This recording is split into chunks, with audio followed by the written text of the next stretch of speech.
अगर आपको कोई धोखा देता है तो उस इंसान को सजा देना क्या गलत है? या ये मान लेना चाहिए कि एक दिन उसे इसकी सजा मिलेगी? लेकिन उसे सजा मिलनी ही चाहिए।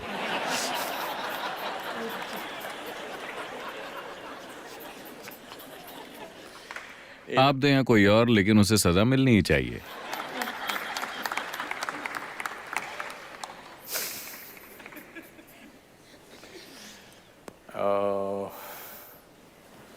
आमतौर पर आप लोगों को किस तरह की सजा देती हैं?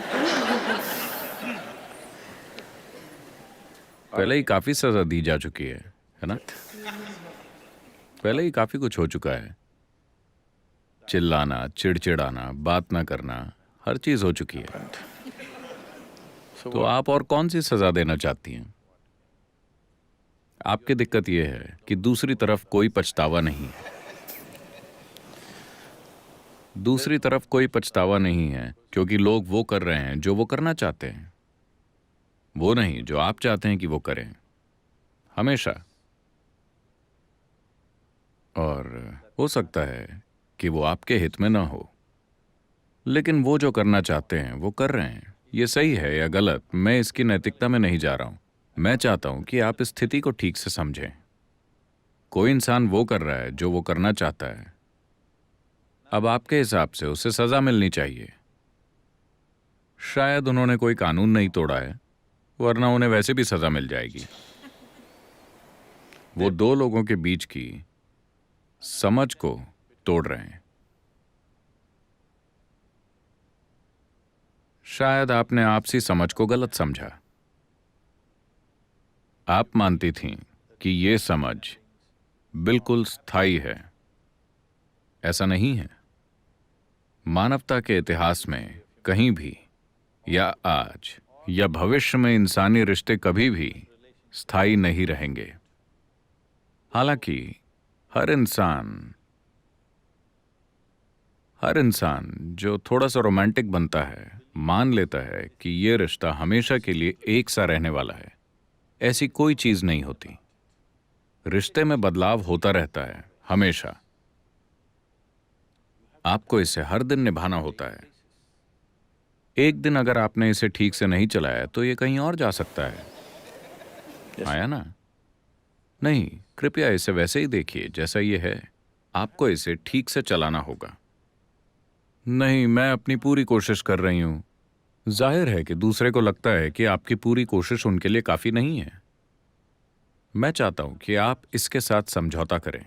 ये इस बारे में नहीं है। मैं ये नहीं कह रहा कि वो जो कर रहे हैं वो सही है या गलत। ये मेरे कहने की चीज नहीं है। मैं बस इतना कह रहा हूं कि लोग सदियों से ऐसे ही पेश आते रहे हैं और अब भी हैं। मैं कह रहा हूं कि सबसे पहले आपको ये समझना होगा कि रिश्ते कभी भी एक से नहीं होते। कुछ चीजें बदलती रहेंगी। आपको करतब करते रहना होगा। अगर आप 5 गेंदों से करतब कर रहे हैं तो कभी कभी एक गिर जाएगी। इसके लिए काफी हुनर और ध्यान की जरूरत होती है। हाँ या नहीं? आप में से कई लोग शादीशुदा हैं। क्या ये हुनर और ध्यान नहीं मांगती? अगर आप ध्यान नहीं देते तो आपको पता भी नहीं चलेगा कि क्या हो रहा है।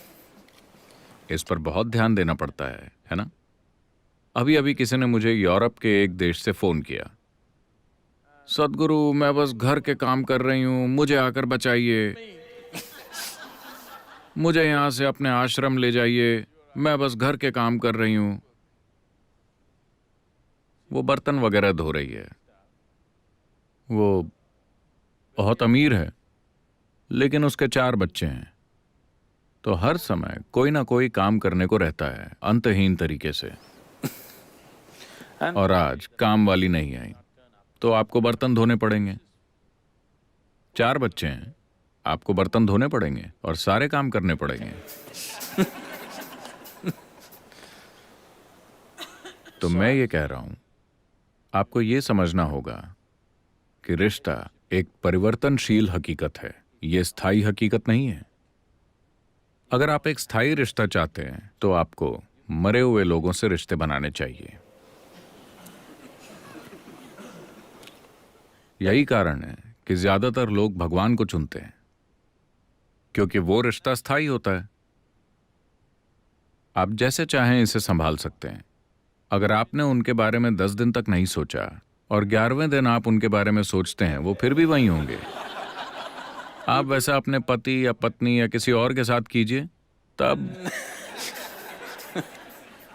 कुछ और होगा। आप कहीं चले गए, व्यस्त हो गए, भगवान को 3 साल तक भूल गए, आप फिर से सोच सकते हैं, तब भी वहीं होंगे। तो अगर आप स्थायी रिश्ता चाहते हैं तो आपको इंसानों को नहीं चुनना चाहिए। इंसानी रिश्ते परिवर्तनशील हैं, इस पर बहुत ध्यान देना पड़ता है। तो इसीलिए कुछ लोग अपने जीवन में यह तय करते हैं कि ऐसी चीजों को संभालने के लिए उनके पास समय और शक्ति नहीं है, तो वो दूसरा रास्ता अपनाते हैं जहां ऐसा कोई बंधन नहीं होता। वो अपनी आंखें बंद कर लेते हैं और अपने में मग्न रहते हैं। वो ये परवाह नहीं करते कि उनके आसपास कौन है या क्या है। तो आप ऐसा नहीं कर सकते। तो मेरे ख्याल से सबसे अच्छा होगा, किसी को सजा देने की कोशिश में आप सिर्फ खुद को ही सजा देंगे। वो जो चाहते हैं वो कर रहे हैं। बेहतर ये होगा कि आप ये देखिए कि आप अपने जीवन से वाकई क्या चाहती हैं। आपको उनके साथ प्रतिक्रिया करने और उनके जैसी बेवकूफ़ी भरी चीज़ें करने की ज़रूरत नहीं है। आपको बस बैठकर इस पर गौर करना होगा। जब आपके भ्रम टूट जाते हैं, अभी आपके भ्रम टूट गए, ये बहुत अच्छी बात है। अगर आपके भ्रम टूट गए हैं तो इसका मतलब है कि जीवन आपको हकीकत के करीब ला रहा है ना? तो ये आपके लिए एक मौका है बैठकर ये देखने का कि मेरे जीवन की प्रकृति क्या है। देखिए, जीवन का ये अंश जीवन का एक संपूर्ण अंश है कि नहीं? क्या ये आधा जीवन है? आप आधा जीवन है या पूरा जीवन? पूरा जीवन। तो फिर ये इतना अधूरा क्यों महसूस करता है कि इसे एक दूसरे इंसान की जरूरत होती है इस जीवन को भरने के लिए? ऐसा क्यों है? इस पर गौर करने का यही मौका है ना? अगर ये पूरा जीवन है तो ये अपने आप में संपूर्ण है, लेकिन अभी आपने इसे इस तरह से बना दिया है कि ये उसके और उसके और उसके बिना नहीं रह सकता। तो कहीं ना कहीं ये एक अधूरा जीवन है, या कम से कम इसको अपनी प्रकृति की पूर्णता का एहसास नहीं हुआ है ना?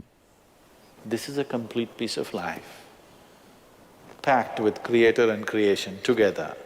Very great combination. ये जीवन का एक संपूर्ण अंश है जो सृष्टा और सृष्टि दोनों से भरा हुआ है। एक अद्भुत जोड़ी। जब जीवन आपके दरवाजे पर इस तरह दस्तक दे रहा है, ये अपने भीतर गहराई से देखने का समय है, न कि किसी दूसरे के साथ प्रतिक्रिया करने और उन्हें सबक सिखाने का। किसी दूसरे को सजा देने से आपका जीवन रूपांतरित नहीं होने वाला। ये आपके जीवन को किसी भी तरह से सुंदर नहीं बनाने वाला। आपको 2 दिनों के लिए एक घटिया संतोष मिलेगा, उसके बाद आप उसके लिए भी अपराध बोध महसूस करेंगी।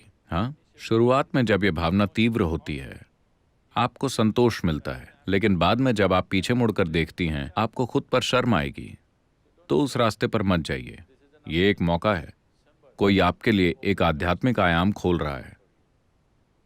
वाकई कोई आपको यह एहसास दिला रहा है कि ये सब चीजें कितनी नाजुक हैं। वो आपको धोखा दे सकते हैं, वो भाग सकते हैं, वो तलाक दे सकते हैं, या वो मर सकते हैं, है ना? अगर वो मर जाते हैं तब आप ये नहीं सोचेंगे कि उसने मुझे धोखा दिया। क्या आप सोचेंगी? नहीं। लेकिन चाहे जो हो, आपको वंचित किया गया है ना? महत्वपूर्ण बात यह है कि आप किसी चीज से वंचित हो गई हैं। उसने ये कैसे किया, सवाल ये नहीं है।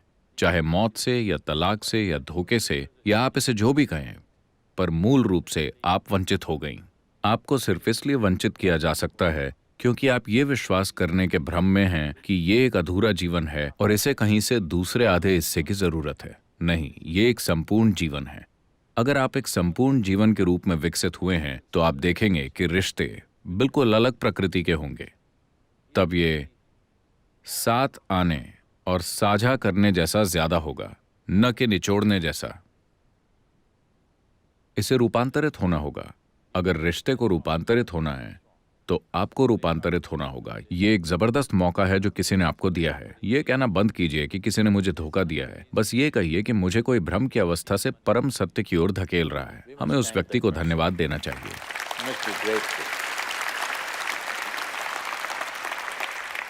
आपको तो कृतज्ञ होना चाहिए। आपको भ्रम में रखने की बजाय, आपको अपने जीवन में या जीवन भर भ्रम में रखने के बजाय उसने इतनी जल्दी आपको इसका एहसास दिला दिया। वरना इसे आप अपनी मौत के समय ही जानेंगे। हाँ, जब आप मरने वाली होंगी, मुझे डर लग रहा है, तुम मेरे साथ क्यों नहीं आते, वो कहेंगे नहीं। तो आखिरी पल में जानने से बेहतर है इसे अभी जान लेना।